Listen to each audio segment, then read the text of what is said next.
Okay, so hello my dear friends, guys, welcome back to Educate India. This is Darpan Srivastav is here, and without wasting much of our time, firstly we will begin to our video. Then after, in the end of this video, I will tell you the reason behind making this video so late. Okay, as we all know, only 15 days left in our exam, and this is only 15 days series. Okay, so let us start with articles. Article number 1, India, that is Bharat in short shall be union of states. Okay, article 1 means राज्यों का एक संघ होगा. Okay, union of states, just remember this only. Article 2, admission and establishment of this new state. Okay, नए राज्यों का प्रवेश एवं स्थापन. Article 3, formation of new states and alteration of areas, boundaries and the name of existing states. Okay, नए राज्यों का गठन और मौजूदा राज्यों के क्षेत्र और सीमाओं और नामों में परिवर्तन, changes, amendment type we can say. Okay, article 5, citizenship at the commencement of the constitution. Okay, and that is how article 1 से लेके आर्टिकल 5 आपके आते हैं पार्ट नंबर 1 में, जो कि है union and it's territories. Okay, so that is how जो जो इम्पोर्टेंट चीजें हैं, जो जो इम्पोर्टेंट आर्टिकल्स एंड पार्ट है, वो हम डिस्कस करेंगे इस वीडियो में. ओके, सो अब गाइस बारी आती है पार्ट नंबर 2 की, जो कि स्टार्ट होता है सिटीजनशिप से. Okay, citizenship means article number 5, citizenship at the commencement of the constitution. Okay, article 6, rights of citizenship के बारे में है. Okay, of a person, certain person who has migrated to India from Pakistan. Alright, next is guys article 11, very much important, parliament to regulate the right of citizenship by law. Okay, संसद कानून द्वारा नागरिकता के अधिकार को विनियमित करना. Okay, means by law. Next guys आता है fundamental 3. Okay, I mean fundamental rights, जो कि पार्ट नंबर 3 में आता है. And as we all know that this is very much important for our exams में इससे बहुत ही बेसिक क्वेश्चंस बनते हैं. ओके, एंड सेलेक्टेड क्वेश्चन बनते ही हैं. ओके, सो पहले मैं आपको ये बता दूं, article 14 to 18 right to equality की बात होगी. Article 19 to 22 right to freedom की बात करेंगे हम. 23 और 24 आर्टिकल में हम राइट अगेंस्ट एक्सप्लॉयटेशन की बात करेंगे. आर्टिकल नंबर 25 से 28 के बीच में we will talk about right to freedom of religion. Okay, and article number 29 and 30 में कल्चरल एंड एजुकेशनल राइट्स के बारे में बात होगी. एंड ऑब्वियस सी बात है, आर्टिकल नंबर 32 में राइट टू कॉन्स्टिट्यूशनल रेमेडीज की बात होगी. ओके, सो आर्टिकल 14 से स्टार्ट करते हैं. Alright, equality before the law, कानून के समक्ष समानता. Alright, article number 15, prohibition of discrimination.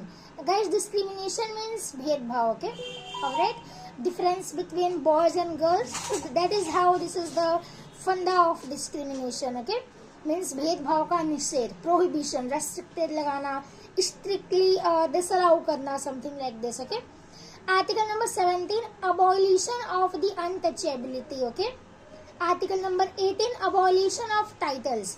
अब गाइज उपाधियों का उन्मूलन करना. अब ये उपाधियां ये गाइज कौन सी है, इसमें ना वो एजुकेशनल वाली टाइटल्स इंक्लूडेड नहीं है. लाइक कभी अगर आप अदर कंट्रीज में जा रहे हो, अब्रॉड वगैरह, वहाँ से आपने डिग्री ली, वहाँ से आप पढ़ाई कर रहे हो, सो वो सारे टाइटल्स आपके अबॉलिशन उसे नहीं किया जाएगा क्योंकि वो एजुकेशनल है. ओके, सो वो सारे टाइटल्स आपको अबॉलिश नहीं किया जाएगा. ऑलराइट, सो एजुकेशनल टाइटल्स इनसे अलग हैं. By the way, article number 21, protection of life and personal liability. Okay, article number 21A, very very important, right to education. Okay, article number 23, prohibition on human trafficking and force labour. Okay, article number 24, prohibition of employment of children like under the age of 14, जो बच्चे काम कर रहे हैं factories में, mines में और किसी भी ऐसे खतरनाक जगह पे, सो उन सबको प्रोहिबिट करना. ओके, रेस्ट्रिक्शन लगाना. Article number 30, right of minorities to establish and administer educational institutions. And article number 32, right to constitutional remedies. Okay, guys इसमें से आर्टिकल नंबर 32 इम्पोर्टेंट है, क्योंकि उस time doctor B R Ambedkar ने एक स्लोगन दिया था। ओके, उन्होंने कहा था, एक लाइन गई थी उन्होंने, दैट ये जो राइट टू कॉन्स्टिट्यूशनल रेमेडीज है, ये कॉन्स्टिट्यूशन का ना हार्ट एंड सोल है। ओके, सो ये डॉक्टर बी आर अम्बेडकर ने कहा है कि ये हार्ट एंड सोल है कॉन्स्टिट्यूशन का। ऑलराइट, एंड अगर हम बात करें होल कॉन्स्टिट्यूशन में, जैसे कि प्रीएम्बल को भी कहा गया है हार्ट एंड सोल। ओके, सो इसमें कंफ्यूजन नहीं होना, अगर आर्टिकल 32 आता है वहाँ पे प्रीएम्बल नहीं है, सो ऑप्शन में आर्टिकल 32 है, आप डायरेक्टली इस पर क्लिक कर सकते हो। ओके, टिक लगा सकते हो। अदरवाइज प्रीएम्बल को भी हार्ट एंड सोल कहा गया है। ओके, उसे ना मिनी कॉन्स्टिट्यूशन कहा गया है प्रीएम्बल को, रिमेम्बर।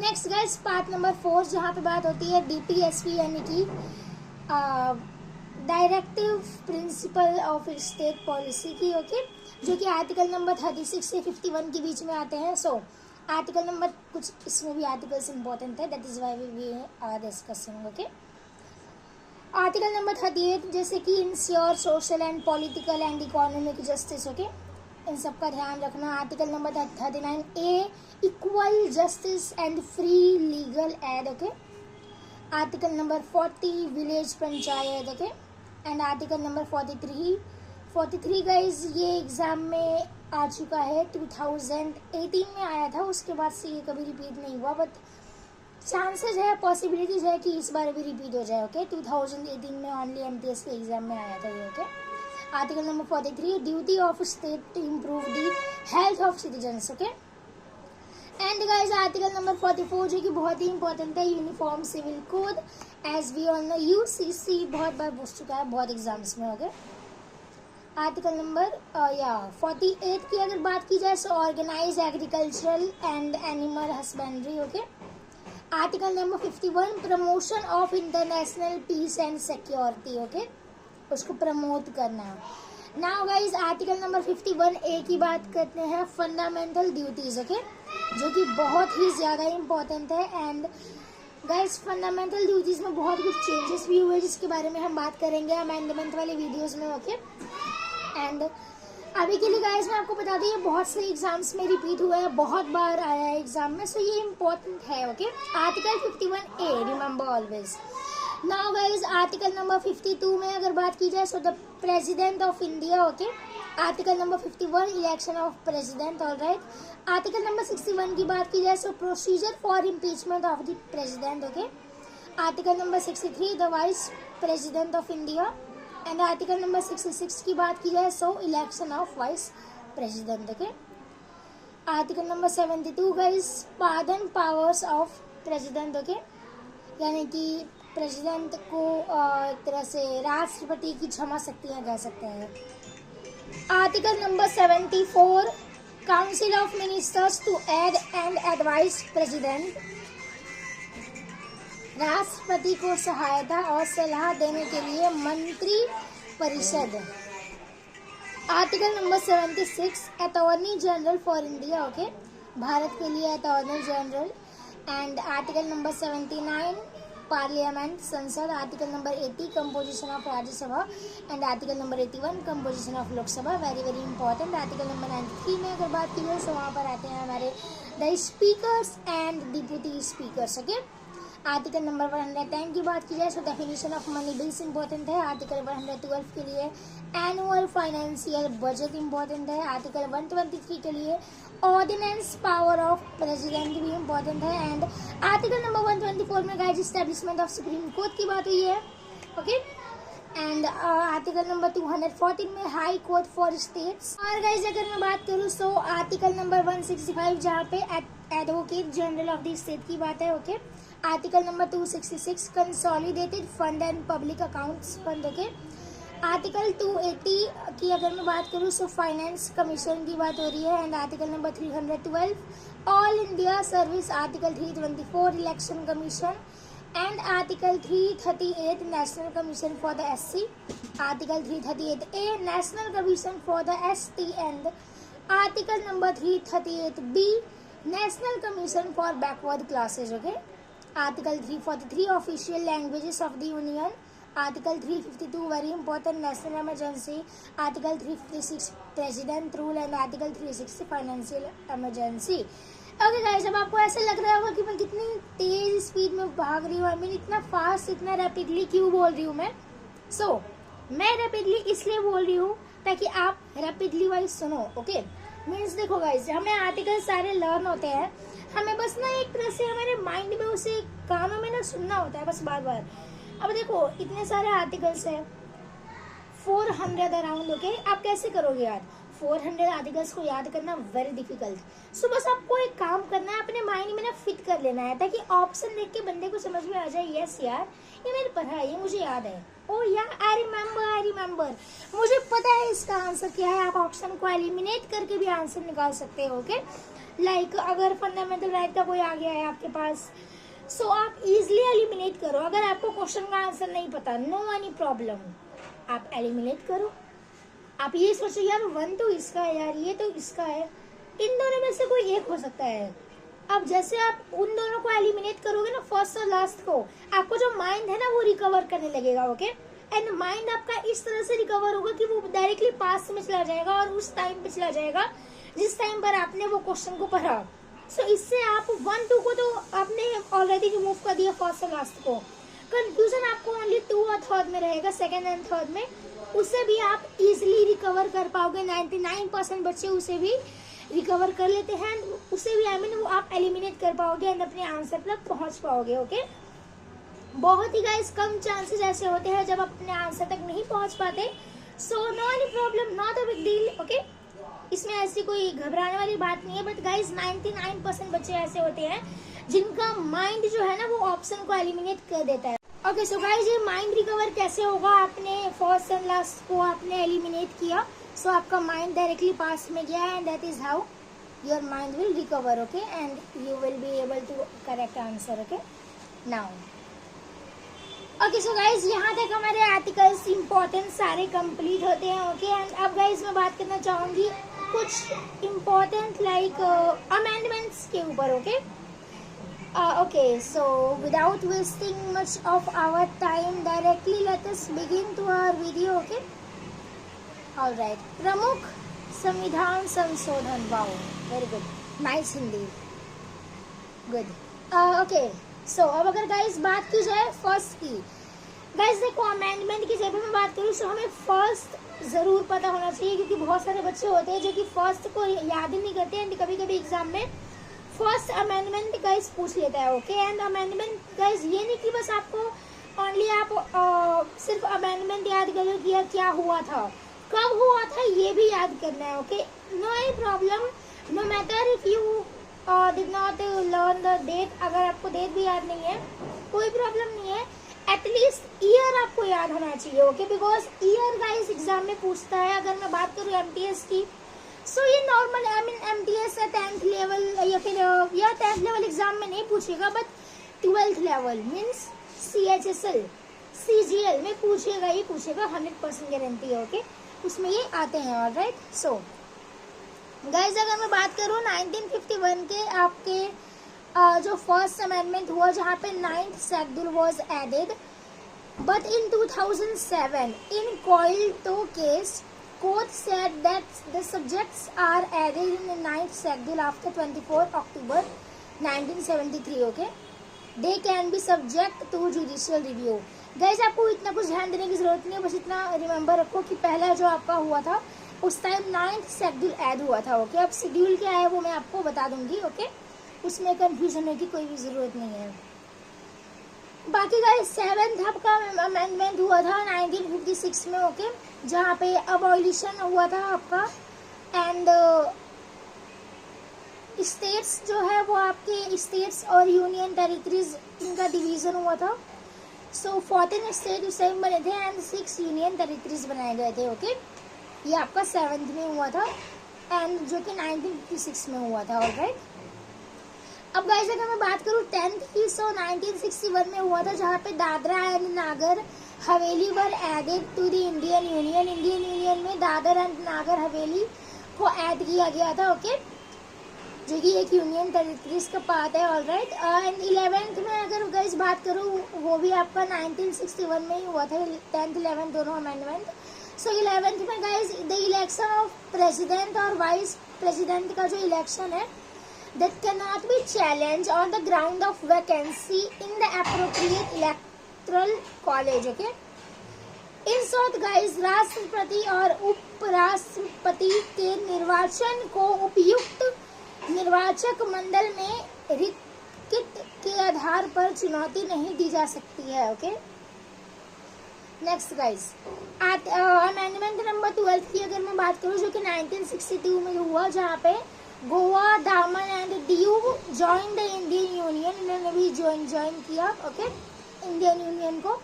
नेक्स्ट गाइस 21 आपका जो हुआ था 1967 में हुआ, जहां पर सिंधी लैंग्वेज को ऐड किया गया 8 नंबर शेड्यूल में. ओके. शेड्यूल नंबर 8 में सिंधी लैंग्वेज उस टाइम ऐड हुआ and okay was made the 15th language. Sindhi language add होकर के 15th लैंग्वेज बन गया. गाइस अगर मैं बात करूं इंडिपेंडेंस के time guys total only 14 language थे हमारे पास. ओके. बट फिर बाद में सिंधी लैंग्वेज को ऐड किया गया 8 नंबर शेड्यूल में, जो कि अब 14 से 15 बन चुका था. ओके. गाइस नेक्स्ट अगर मैं बात करूं 24th अमेंडमेंट की, जो कि 1971 में हुआ, जहां पे parliament can amend any part of the constitution in also in fundamental rights. जहां पर गाइस पार्लियामेंट को ये राइट दिया गया कि वो कॉन्स्टिट्यूशन के किसी भी पार्ट को अमेंड कर सकते हैं, इंक्लूडिंग फंडामेंटल राइट्स को भी वो अमेंड कर सकते हैं. ओके. ये 1971 के 24th अमेंडमेंट में पार्लियामेंट को राइट दिया गया. नेक्स्ट गाइस आपका 31st जो कि हुआ था 31st अमेंडमेंट 1973 में, जहां पे लोकसभा की सीट के नंबर ऑफ सीट्स को इंक्रीज किया गया 525 से 545 किया गया एंड रिप्रेजेंटेशन ऑफ यूटी को भी, यूनियन टेरिटरी को 25 से 20 किया गया. ओके. एंड नेक्स्ट गाइस अगर मैं बात करूं 35th की, 35 अमेंडमेंट जो कि आपका 1974 में हुआ, जहां पे Sikkim was given the status of an associate state. Okay. Sikkim को एक स्टेट बनाया गया by removing the status of a protected state. Means guys Sikkim एक प्रोटेक्टेड स्टेट था ना. ओके. सो उस प्रोटेक्टेड स्टेट का दर्जा हटाकर उसे एक एसोसिएट स्टेट बनाया गया इंडिया का. ओके. कहते हैं इंडिया का ऑफिशियल स्टेट उसे बनाया गया. सो वो आपका 35th नंबर आपका अमेंडमेंट में हुआ, जो कि 1964 में हुआ, 74 में हुआ था. Okay. 35th amendment. Next guys आपका 1975 में आपका 36th अमेंडमेंट हुआ. ओके.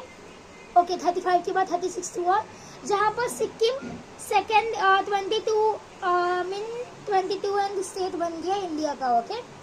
गाइस देखो 35 नंबर अमेंडमेंट में आपको सिक्किम को प्रोटेक्टेड स्टेट से हटाकर उसे एसोसिएट स्टेट का दर्जा दिया गया एंड 1975 यानी 36 अमेंडमेंट में ही सिक्किम को एक स्टेट भी बना दिया गया इंडिया का 22वां state. Okay.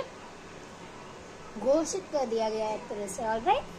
Next guys 42 amendment की अगर मैं बात करूं 1976, जो कि बहुत फेमस है, बच्चे को याद है, याद होता है यार, एंड एग्जामिनर का फेवरेट है ये. Okay.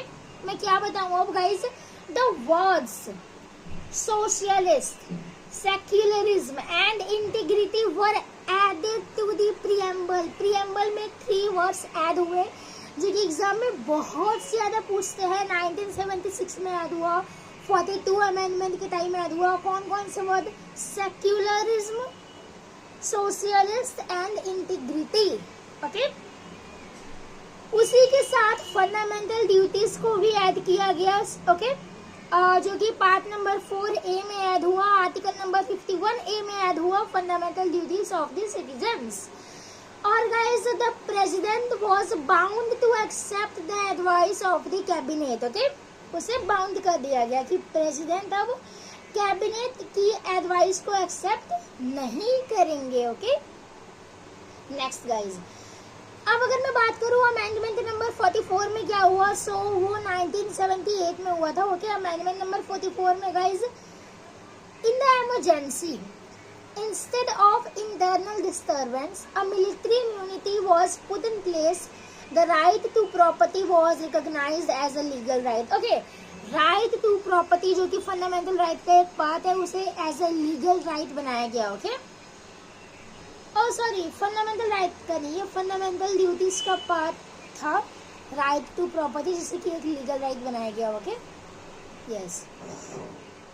Next guys, 52 number amendment में जो कि 1985 में हुआ, सो वहाँ पे गाइस क्या हुआ, 10th शेड्यूल ऐड हुआ। ओके, जहाँ पे एंटी डिफेक्शन लॉ लाया गया। ओके, या सो 10th शेड्यूल आपका कॉन्स्टिट्यूशन में ऐड हुआ। ओके, अब शेड्यूल गाइस क्या है उसको मैं आराम से डिस्कस करूंगी नेक्स्ट वीडियो में।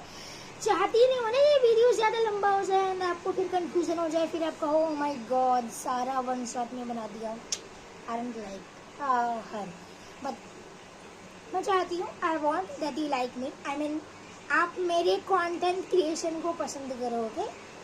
नेक्स्ट गाइज, 61st अमेंडमेंट जो कि आपका 1989 में हुआ, जहाँ पे voting age was raised from 21st year to 18 years. Okay, I mean voting age को डिक्रीज कर दिया गया 21 ईयर्स से उसे 18 ईयर्स कर दिया गया। Okay, very much easy. 61st में हुआ था, ये भी बच्चे को याद रहता है, 1989 में हुआ था। सो ये तो गाइज आप देख कर ही बता दोगे क्या है। ओके, नेक्स्ट गाइज 69th में आपका हुआ national capital and legislative assembly, जहाँ पे दिल्ली को ये बनाया गया। ओके, दिल्ली को क्या बनाया गया, नेशनल कैपिटल बनाया गया, साथ में लेजिस्लेटिव असेंबली का भी दर्जा दिया गया and 7 member of council of ministers को कॉन्स्टिट्यूट किया गया। ओके, कब किया गया, 69th अमेंडमेंट में, और 1991 में जो हुआ था उस टाइम किया गया। Okay, next guys 73rd amendment बहुत इंपॉर्टेंट है। ओके, 73rd अमेंडमेंट जहाँ पर गाइस शेड्यूल 11 को ऐड किया गया और साथ में पार्ट 9 ऑफ द कॉन्स्टिट्यूशन को भी ऐड किया गया। ओके, नेक्स्ट गाइस हाँ, इसी के साथ आर्टिकल नंबर 243A-O को भी ऐड किया गया था। Okay, next guys 74th। Okay guys, ये भी बहुत इजी है 73rd में एंड 74। ओके, 74th पहले मैं बात कर लूँ, उसके बाद बताऊंगी कैसे इजी है। 74th में गाइस म्यूनिसिपैलिटीज को ऐड किया गया, जो कि शेड्यूल नंबर 12 में किया गया add, and part number 9A article number 243P से 247ZG तक इसे ऐड किया गया। ओके गाइस, इसे आप ऐसे याद कर सकते हो, article I mean amendment number 74 से पहले 73 जो कि 1992 से 1993 के बीच में हुआ, उस अमेंडमेंट में गाइस पंचायती राज को ऐड किया गया था। Okay, yes. एंड अब अगर मैं बात करूं पंचायती राज जो कि रूरल लोकल एडमिनिस्ट्रेशन के लिए होते हैं। ओके, नेक्स्ट गाइस अगर जो कि शेड्यूल नंबर 11 में ऐड हुआ था। नेक्स्ट गाइस अगर मैं बात करूं 74 की, जो कि वही सेम टाइम 1992 से 93 के बीच में हुआ था, उस टाइम गाइस म्यूनिसिपैलिटीज को ऐड किया गया। ओके, जो कि सिटी काउंसिल्स के द्वारा उसे ऐड किया गया पार्ट नंबर 9A में। इसे भी वैसे पार्ट नंबर 9 में ऐड किया गया था एंड म्यूनिसिपैलिटी को पार्ट नंबर 9A में ऐड किया गया। ओके, और शेड्यूल नंबर 12 में ऐड किया गया। बाकी आर्टिकल तो आप जानते ही हो, that is all. Next guys 84th number amendment जो कि 2001 में हुआ। गाइस ये जो भी 2000 के अंदर में हुआ ना, ये एग्जाम में जरूर आएगा, ये गारंटी है मेरी। ओके, ये मेरी 100% गारंटी है। अगर नहीं आए तो मेरा नाम बदल देना, क्योंकि जो भी अभी करंट में जो हुआ है ना, वो एग्जाम में गाइस बहुत ही ज्यादा पूछता है। Okay, so that is why I am saying कि ये एग्जाम में जरूर आएगा। Alright, so article I mean amendment number 84 जो कि 2001 में हुआ, जहाँ पे ban on rescheduling of Lok Sabha and state assembly seat for 25 years till 2026। Rescheduling को बैन कर दिया गया था। ओके, जस्ट इतना ही ध्यान रखो आप। नेक्स्ट गाइस आपका 2002 में हुआ, जो कि 86 नंबर हुआ था आपका अमेंडमेंट। 86 में गाइस क्या हुआ था, ये बहुत इंपॉर्टेंट है। ओके, क्योंकि 86 पूछता है एग्जाम में।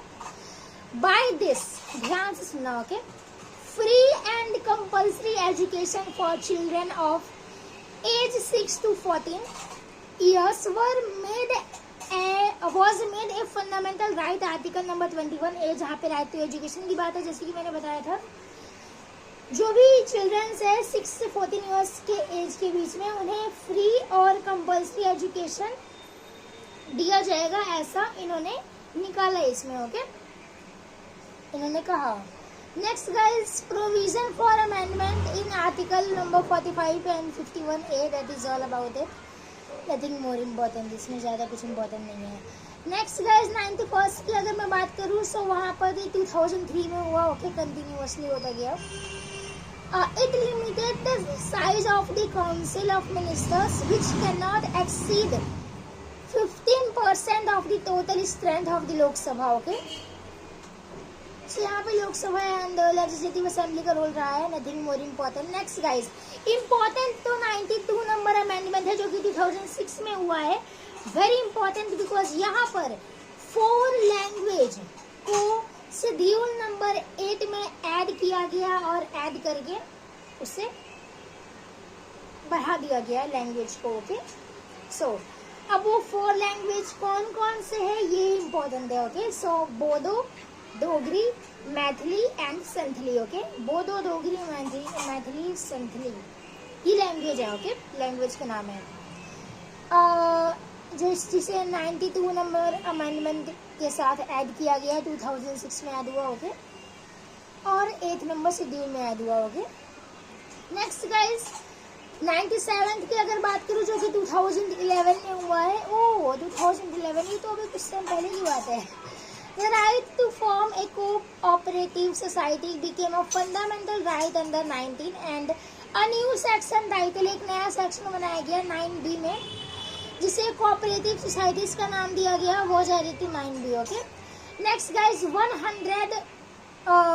100 जो कि आपका हुआ था अमेंडमेंट 2015 में, जहाँ पे लैंड को ट्रांसफर किया गया between India and Bangladesh, India और बांग्लादेश के बीच में जितनी भी शेयरिंग एंड केयरिंग का सिस्टम चल रहा था ना, ये फ्रेंडशिप, इसे ट्रांसफर किया गया, ओके, कि भाई तुम अपने रास्ते में अपने रास्ते, ऐसा वाला ट्रांसफर किया गया, ओके, इंडिया को और बांग्लादेश को।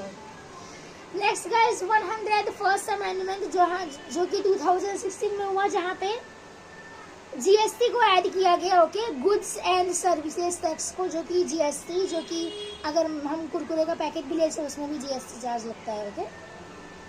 नेक्स्ट गाइस अमेंडमेंट नंबर 102 में जो कि 2018 में हुआ, जहाँ पे एनसीबीसी यानी national commission for backward classes ये ऐड हुआ, और इसी के साथ आर्टिकल 338B वो भी ऐड किया गया और was added by amending article 338। Article 338 जब अमेंड हुआ सो फिर आर्टिकल 338B को भी अमेंड किया गया, जिसमें एनसीबीसी की बात है, ओके।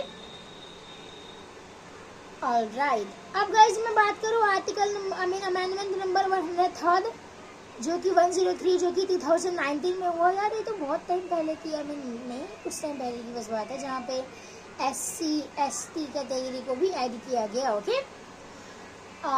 ऑलराइट यार, ओके 103 में वेट गाइज, यहाँ पे आर्टिकल्स 2 न्यू आर्टिकल्स 156 एंड 166 को ऐड किया गया और 10% reservation seat for backward classes add किया गया, और आर्टिकल 104 में ये भी 2009 में हुआ। यहाँ पे गाइज SC और ST कैटेगरी के रिजर्वेशन की बात है, ओके, जो कि आर्टिकल नंबर 334 में आपका हुआ था। सो ये आपका किया गया, okay. And reservation of seats of for Anglo Indians in the Lok Sabha and state legislature, okay, ये भी एंग्लो इंडियंस को भी मौका मिले इस लोकसभा और स्टेट लेजिस्लेचर में, सो उनके सीट का भी रिजर्वेशन किया गया। एंड या schedule tribes autonomous, that is all about it, okay. Next guys 2021 में जो कि लास्ट अमेंडमेंट है हमारा 105, okay. The purpose of this amendment is to restore the power of the state to make its own OBC list by ending the effect of the Supreme Court's decision on Maratha reservation on 5 May 2021। अब इसका मतलब क्या है ये मुझे आप बताओगे, क्योंकि इतना मैं नहीं बता पाऊंगी, क्या ना मेरी भी माइंड से स्लिप हो गया है, slip of my mind, okay. So मुझे ये आप बताओगे, that is all about it, हो गया complete. So guys take care, bye bye. Now we will meet on our another video, जहाँ पे हम बात करेंगे शेड्यूल के बारे में, प्लस जितनी भी चीज़ें बोरो हुई है, इंडिया ने बोरो की अलग अलग कंट्रीज से, सो उसके बारे में बात करेंगे। इन शॉर्ट पूरे पॉलिटी को ख़त्म करेंगे, okay. That is all about it. So guys take care, bye bye. मिलते हैं नेक्स्ट वन शॉट में. That's all. बाय.